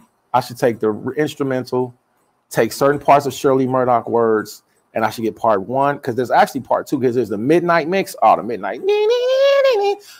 Okay, so let me come back to this. All right, so I'm gonna do that. Here's the point. Everybody knows that adultery is disastrous. Nobody wins. Everybody loses. If a woman commits adultery, then come and lays with her husband, she has just defiled her husband. If she touches another man, then comes back, her soul, and it's like a mark. It's terrible. If a man commits adultery, oh, brother, you're really in trouble. You're really in trouble, brother. Let's get back to this. While those of adultery are disastrous and naturally bring a destruction on the whole race, if not speedily, at all events slowly, and such an extent, he says, do deeds of chastity please the Most High, that in this life he bestows some small favor on account of it. So if you're chaste, sister, the Most High will show you favor. If you use chastity, chastity is a weapon. It's a tool to propel you in Yahweh. So be chaste, be off to yourself. And chastity doesn't just mean not committing adultery. It's good sexual morality. It's having a good sexual compass to where it's like, you know what? I haven't done nothing. I don't need to do nothing. The Lord is my husband. Okay. So chastity is more than just not committing adultery. Chastity is learning how to be set apart. If you're a woman and if you have a husband, you should not be watching porn and you should not be masturbating. You should not be putting, foreign objects where things, that are sacred should not go. They have to stay and set apart. Your sanctuary has to stay sanctified. And there was one time where I didn't know that. But then I found out that the symbol of Nimrod's manhood, was a form of idol worship. And that's what women would insert inside of them to worship Nimrod. They would think about Nimrod while they inserted foreign objects inside of them. And that's the origin of the DILDO. So with that being said, no foreign objects. Have that vacuum sealed. All right. Be vacuum sealed. All right. You don't want to be foreign objecting and then having that vibration on you. It's better just to be sealed. All right. I had a funny thing in my head. I was gonna say it, but I chose not to. Let's get back to this. All right. Deeds of chastity. Okay, here we go. Do deeds of chastity please Allahia, that in this life he bestows some small favor on you on account of it, even on those who are in error. So even if you're in error and if you're performing chastity over adultery, the Most High will have favor on you. Watch this. For salvation in the other world is granted by those who have been baptized on account of their trust in him and who act chastely and righteously. So is there such thing as a hoe turning into a housewife? Absolutely there is. So the hoe say you can't turn a hoe into a housewife. That's just not true. That's just not true, because if that was the case, you got to remember you used to be a hoe. So who are you to call somebody else a hoe? And if you say that your husband is the Captain Save a hoe, your husband got with you. So that means he saved you. So you used to be a hoe too.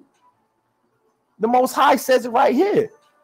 He says he bestows small favor on account of it, even those who are in error. For salvation in the other world is granted by those who have been baptized on their account of the trust in him and who act chastely and righteously. So a woman can turn her life around. A man can turn his life around and have the favor of the Most High and be chaste. This you yourselves have seen in the case of your mother. I ain't even gonna do a mama joke right now. That the results of chastity are in the end good. Now, keep this in mind. Yesterday's not too different from today, all right? Yesterday's not, listen, it's not. Our mothers grew up and they learned experiences. Our mothers grew up and learned experiences. And those experiences might not have been the best for that time frame for them. But today, our mothers live and operate in chastity. And this is what brought them to the Most High, them setting themselves apart. Them knowing in themselves, yo, I got the experience, you know, that I could run a Wild West saloon if I wanted to. So I could run a Wild West saloon, sister, and I can be a madam if I wanted to. But instead, I choose to be a daughter of Sarah, and I'm going to bring you and every other daughter I know to the Most High. And then I'm going to be right there when I see the Most High get you your husband. I had a couple different moments in life that I just kind of all pieced together. I thought about my own mother. I thought about my friends. And then I just all, but it all fit together really good. The point is this right here. The Most High desires, he loves, he adores chastity. And he says adultery brings destruction speedily, and it brings destruction slowly sometimes. But some might say, how many have perished on the account of chastity? Yes, but it is because they did not perceive the danger. For the woman who perceives, now pay very close attention to this, women.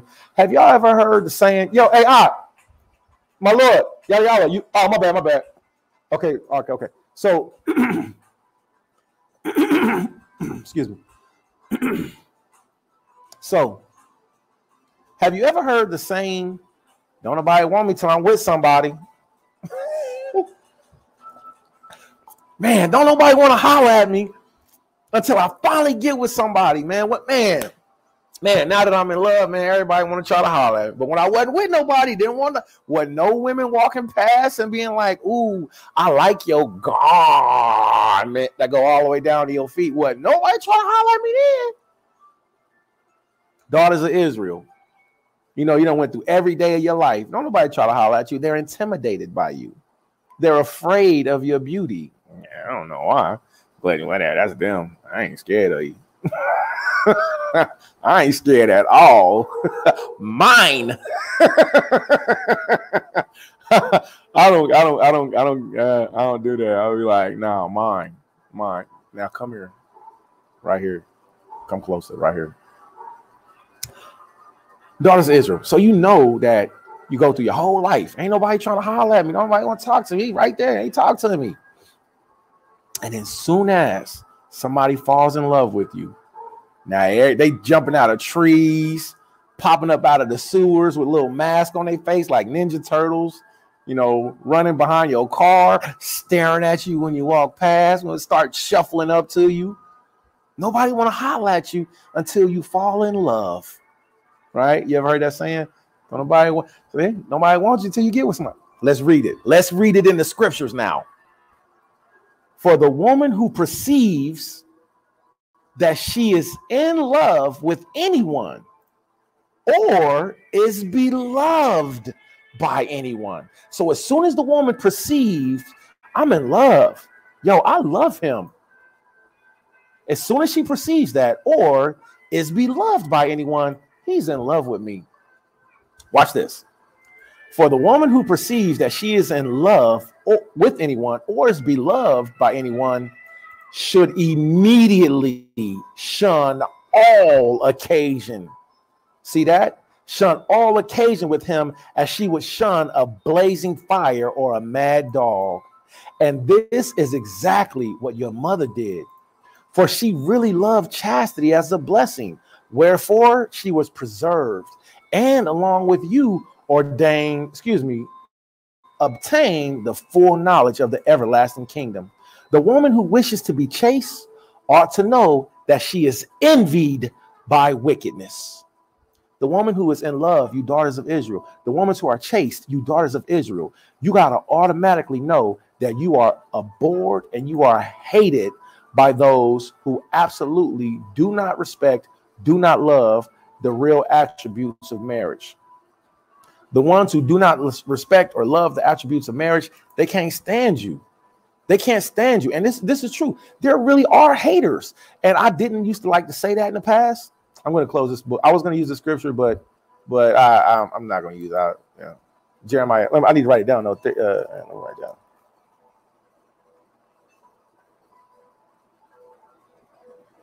Okay. So the woman who is loved, you have to, the righteous wife, the wife who knows like, yo, I love my man. I'm crazy about my man. He crazy about me. All right. The women that are like that, you got to know that there are people that hate you just because of your sincere love, just because of your sincere gesture. You got it and they don't. Just like the scripture tell us, the married woman is envied by the whore. Whorish women, they envy married women. The woman who wishes to be chaste ought to know that she is envied by wickedness, and that because of love of many, and that because of love, many lie in wait for her. You see that? Don't nobody want me till I'm with somebody, because the spirit of Hashatan want to interrupt that. All right. The spirit of Hashatan want to destroy what it is that the Most High is trying to put before you to build. So don't let Hashatan destroy you, brother. All right. The Most High just put you in a new covenant marriage, a new covenant engagement. Don't let Hashatan creep up in front of you, because Hashatan will do the stupidest things, like put the most shapely woman with no booty, because some brothers really like women that don't got no butts. Some women like women. Some men like women who have ears that are lopsided. You know, some men like women who have, you know, like whatever, cleft lips. Some men like women who have nubs instead of legs. They have no feet. There are all types. There's somebody for everybody, literally. All right. But you got to understand this. If you like a woman that has the cleft lip, like she got the cleft lip, like, man, I love women with cleft lips. As soon as you get that one that got the cleft lip, Hashatan gonna send you a woman that ain't got no lips. He gonna send you a woman that ain't got no lips. And you be like, that is the most beautiful lipless woman I've ever met in my life. But I'm in love with my cleft lip woman. My cleft lip woman believes in me. But this lipless woman is so beautiful. Oh my goodness. I can see all of her gums. You got 32 teeth? Oh. And your cleft lip woman gonna be over there waiting on you. Go home to your cleft lip woman, brother. Don't disappoint her. Don't disappoint the gift that the Most High gave you. That gumless woman, you never know, man. You know, she more than likely is a setup. So the same thing for you daughters of Israel. Once you find out that you're loved, I don't know where these examples be coming from. I can't tell you. This my wait till you meet my big brother. Oh my goodness, man, he's something else too. So stick with your cleft lip woman. Don't go after the woman that don't got no lips. All right. If the Most High sent her to you, stick with her. And know this, once you realize that you are loved or that you are in love, you're going to have enemies come out of the woodworks to try to deceive you. All right. This happened to me since I've been here in Puerto Rico. I can't stunt. You know, since I've been here in Puerto Rico, man, Hashatan, he's thrown, they're called stumbling blocks is what the scriptures call them, stumbling blocks. But me, I look at a stumbling block and be like, ugh. And then I just step over the stumbling block. And if I need to, I'll confess it to my brother, like, yo, hey, yada Allah, man, I seen the stumbling block today, man. And this stumbling block almost made me stumble, man, but I didn't stumble. But I seen it though. I even looked at it twice, but then I stepped over it. See? Let's finish reading this. The woman who wishes to be chaste ought to know that you ought to know this. She is envied by wickedness. All right. And that because of love, many lie in wait for her. If then she remain holy through a steadfast persistence in chastity, and here's the goal in the end.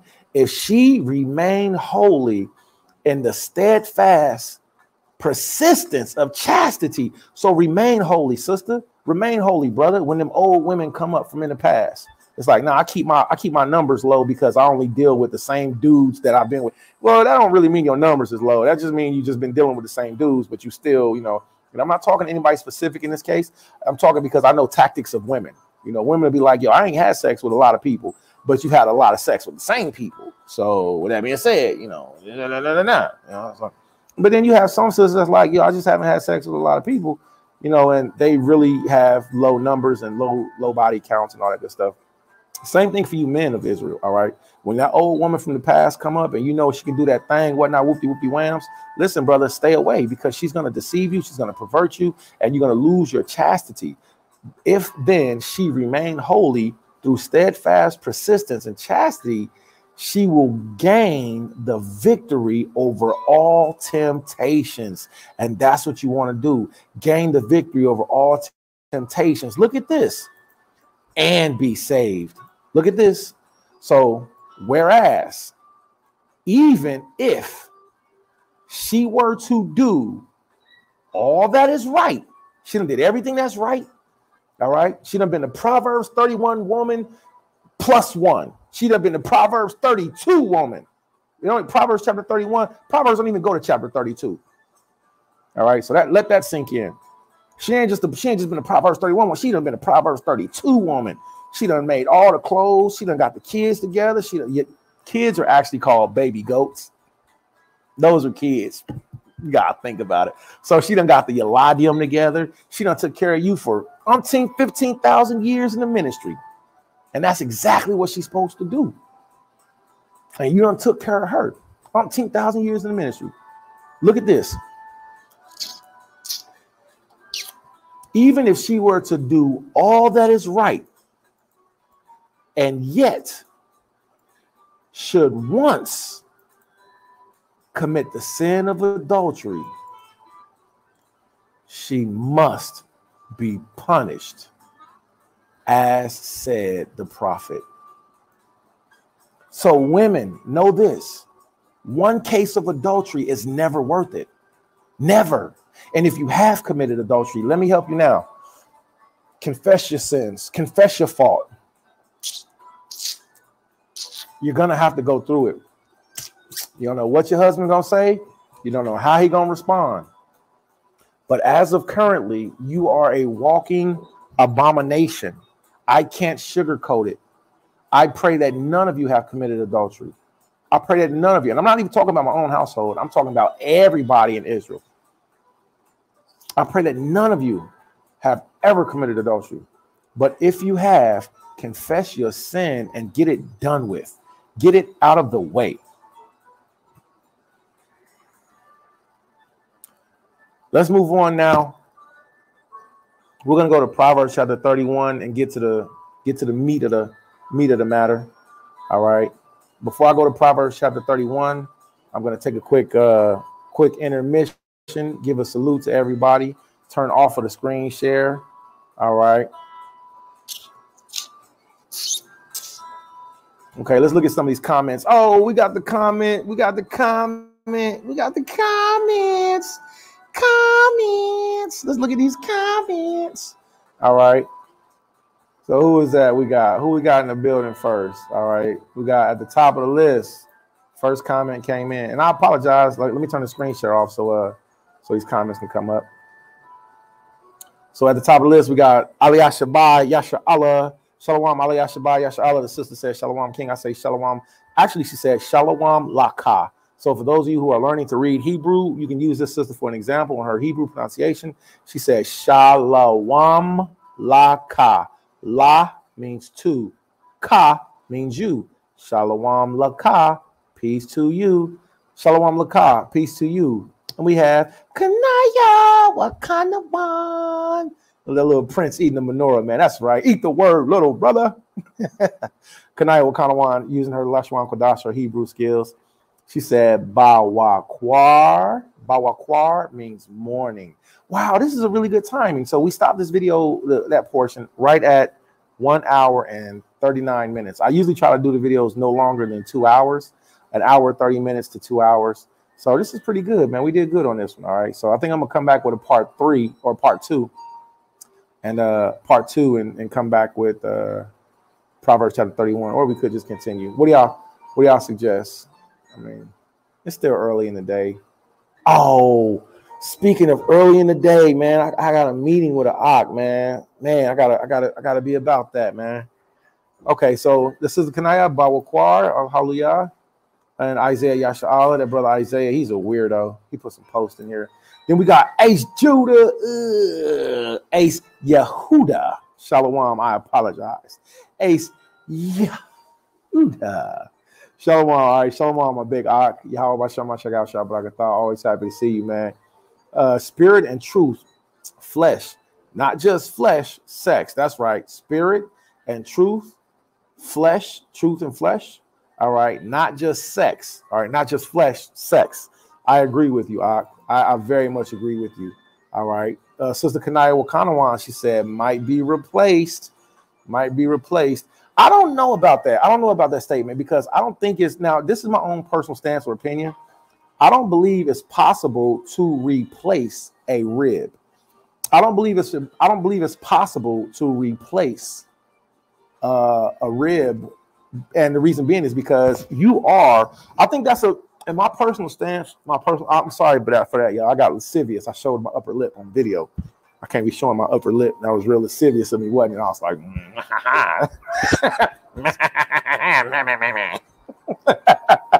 Nah, used to seeing that upper lip, huh? That's weird, right? That was real lascivious of me, brother. Brother, keep that skirt down on your lip, brother. So I don't think it's possible to replace a rib. And the reason being is because everybody is their own individual who has made their own vows, who has their own commitment, who has their own individual gifts to give or whatever. But I really don't think. Let me see. Let me look this up real quick. Let me close this scripture down. And this is my study on the months. I've been studying the different Hebrew months, the different Egyptian months. And that's Leviticus chapter 23, which is the Holy Convocations. That's Exodus chapter 12, which is Passover. And this is the Egyptian month. I'm going to close that window down. And this is Shivatri. Shivatri. That's a window I got up. But let me see. Let me see what the word replace means. Replace definition.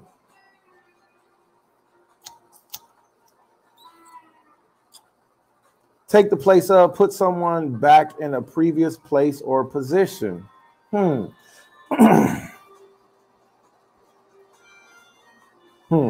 don't know about that. I don't know. And the reason, tell me, why do you say replace, Kanaya Wakanawan? Why do you say replace? Because I'm not sure if that's a word or in the context I can use.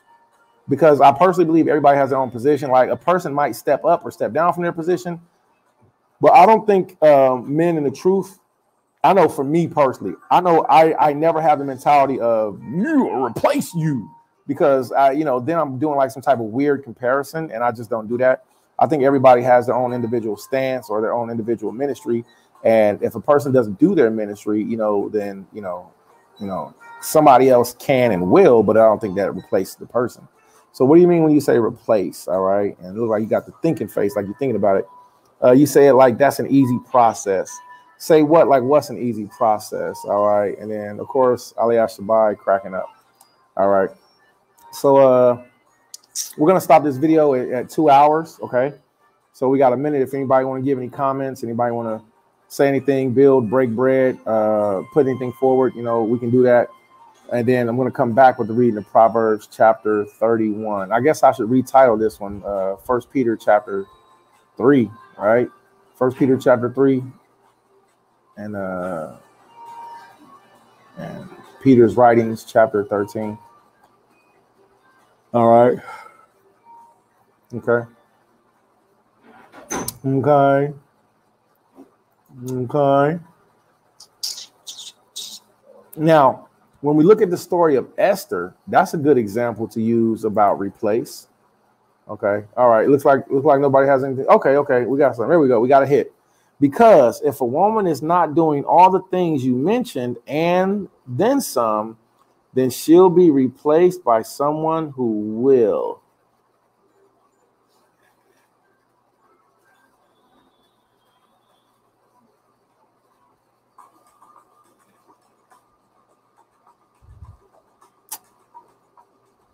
I don't know. I don't know about that. I think every situation is different. And again, I don't think it's possible to replace that actual individual. I think yeah, you know what? I'm going to go with the book of Esther. All right. I'm going to go with the book of Esther. And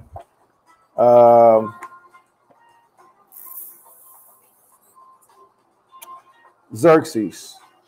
Let me take a step back. How the temple was built. Let's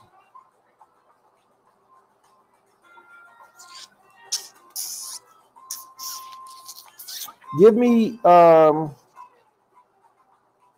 Wakanawan. Give me Esther and Vashti. All right. Yeah, that's what I think. I think add on. That's what I think, Ace Judah. I think more so added on than replaced.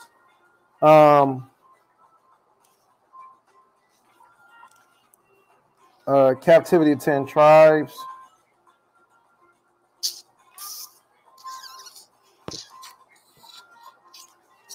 I think more added on than replaced. Yeah. Yeah, I would have to say that. I would have to say add on. Yeah, I got you, A. Judah. I got you, King. Yeah. So I think I'll have to say more added on than replaced. Now, we will say this. I will say this. As far as if, like Kanai Okanawan said, because if a woman is not doing all the things you mentioned and then some, then she'll be replaced by someone who will. Yeah, I'm gonna say that the add-on is more of a for my stance, you know, and apparently for Ace Judah's perspective also is more of an adequate perspective, because if we say, well, no, you can be replaced, you know, you can be replaced, you know, if we say that, you know, then that I don't think that has the same fortitude as, you know, and also it depends on the situation. Like, was the woman, was it like a Vashti type situation? Because if it was Vashti, here, let me see. Let me get this real quick. Vashti, KJV, BLB. Oh, that pulled up the word bastard. I wasn't looking for bastard. I was looking for Vashti. All right, let me see if I can find it in Flavius Josephus. So let's see, and then Kanai Wakanawan, tell me your opinion or your stance on this. Tell me what you think about this. And it's good that the daughters of Israel are building, are helping to put stuff together. All right. So I'm going to go to the book of Esther, Flavius Josephus. All right, we're going to go to 11:6 is where we are. So it's 11 if you're in the blue Flavius Josephus. Okay, if you're in the blue Josephus.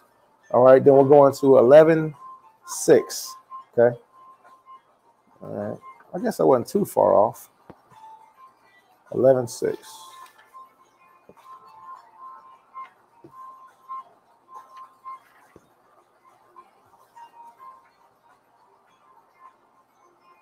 All right, so 11:6. Okay, so now let's look at this. And Kanaya, I really want you to give your input. Flavius Josephus, Book 11, Chapter 6, Antiquities of the Jews.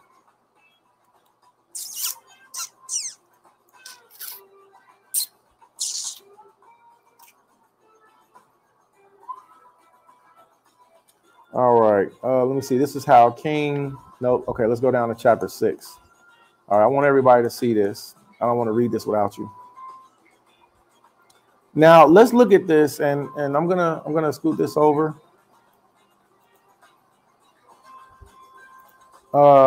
Sister, I don't think it matters. The case replacement is replacement to me. Salak. All right. And then the brother H. Judah, he said, must divorce to replace, and divorce is not easy, but for fornication, not dirty dishes. But for fornication, not dirty dishes. I'm trying to get that. Must divorce to replace. And divorce is not easy, but for fornication, not dirty dishes. I'm trying. It's not hitting.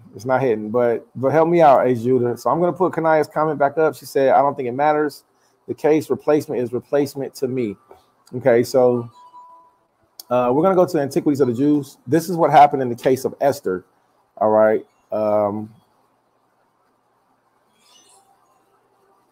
This is what happened in the case of Esther and Vashti. All right.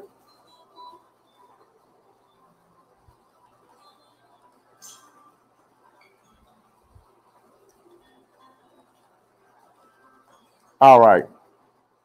Now this feast was ordered. Now this is the king at the time, okay?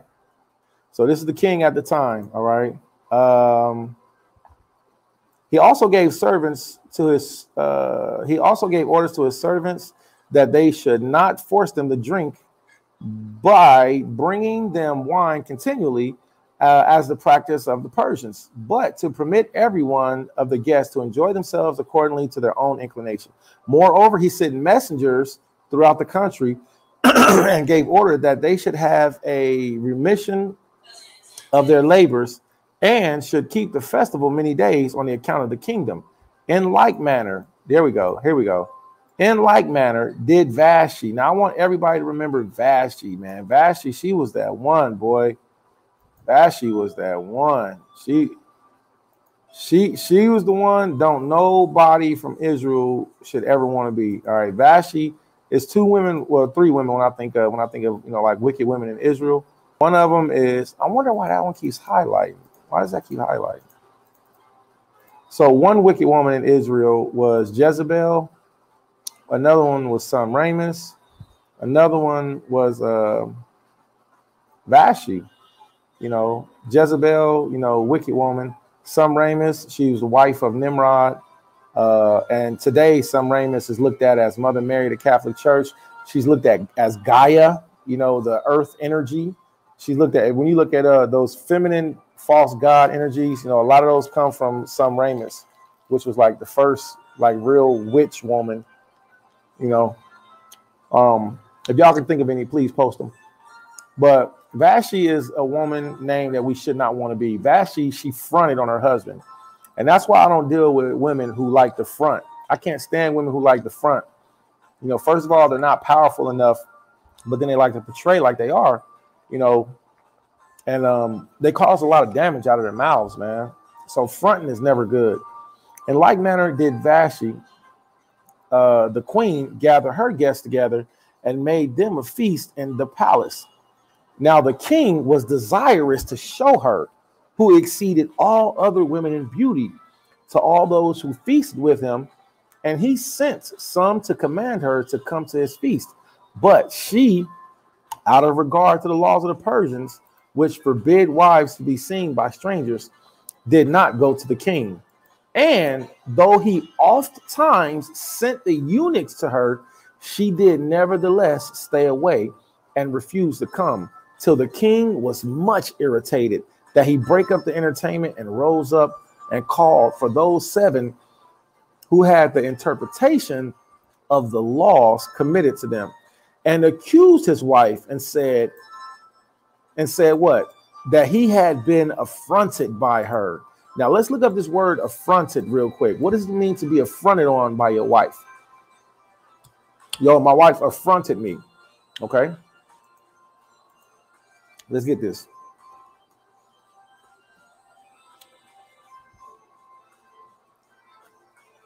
And this is why it's so important for you daughters of Israel. Don't front on your husbands. All right. Affronted is the root word for front. Yo, you fronting. Yo, why you fronting, son? Why you fronting, B? Because he fronting on me. Why you fronting? Like, yo, we thought that was something that was just like a New York slang word. No. Look, personally offensive act or word, deliberate act or display of disrespect, intentional slight, insult, an offense to one's dignity or self-respect. When you affront on somebody, this is what you're doing.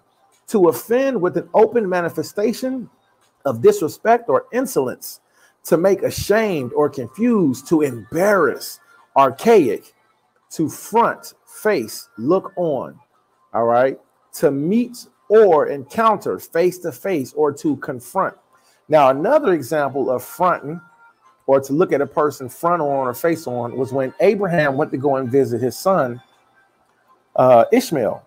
All right. When Abraham went to go and visit Ishmael, Ishmael's wife fronted on Abraham. She stood right in front of Abraham's camel with her hands on her hips and she was rolling her neck and all that good stuff. You know, I don't know.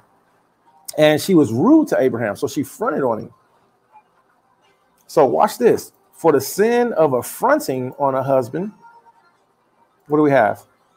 So what did he do? He broke up the party and he called for those 7. So this lets you know that these were Israelites. It says for those 7 who had the interpretation of the law committed them. So that lets us know that he was Israelites, and accused his wife and said that he had been affronted by her because when she was frequently called by him to his feast, she did not obey him once. He therefore gave order that they should inform him what should be done by the law against her. So one of them, whose name was Malcolm, said that this affront was offered not to him alone, but to all the Persians. Yo, king, she ain't just fronting on you. She fronting on everybody, on every man who were in danger of leading their lives very ill with their wives if they must be thus despised by them.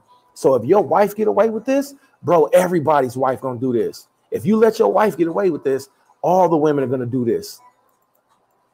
For that none of the wives would have any reverence for their husbands if they had such an example of arrogance in the queen toward thee, who rulest over all. So if you let the queen get away with this, bro, we finished, man. Everybody's wife gonna front on them. Ain't nobody gonna respect the husbands. All right. Accordingly, he exhorted him to punish her, who had been guilty of such a great affront to him, after a severe manner. And when he had so done, to publish to the nations what had been declared about the queen. So we see that punish is not just have a harsh speaking to. All right. It sounds like the sister was publicly chastised.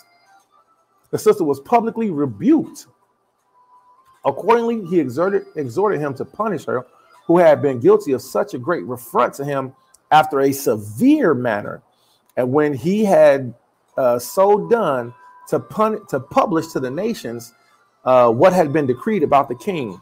So the resolution was put to So the resolution was to put Vashti away and to give her dignity to another woman. I'm gonna have to side with Kanaya Wakanawan.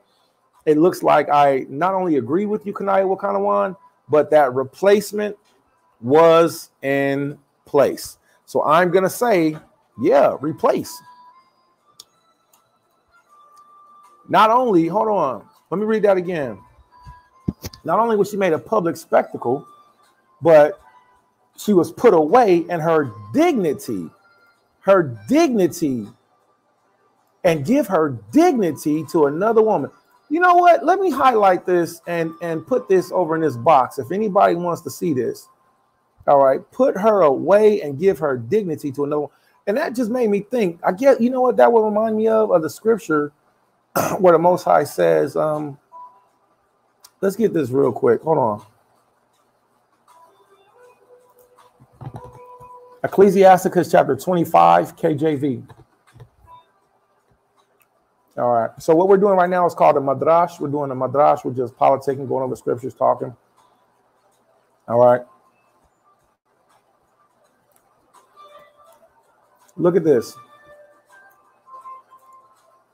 This goes perfectly. Like, you can't make this stuff up. All right. This is the word of the Most High. So this is Sirach, chapter 25. And then we're going to get Flavius Josephus.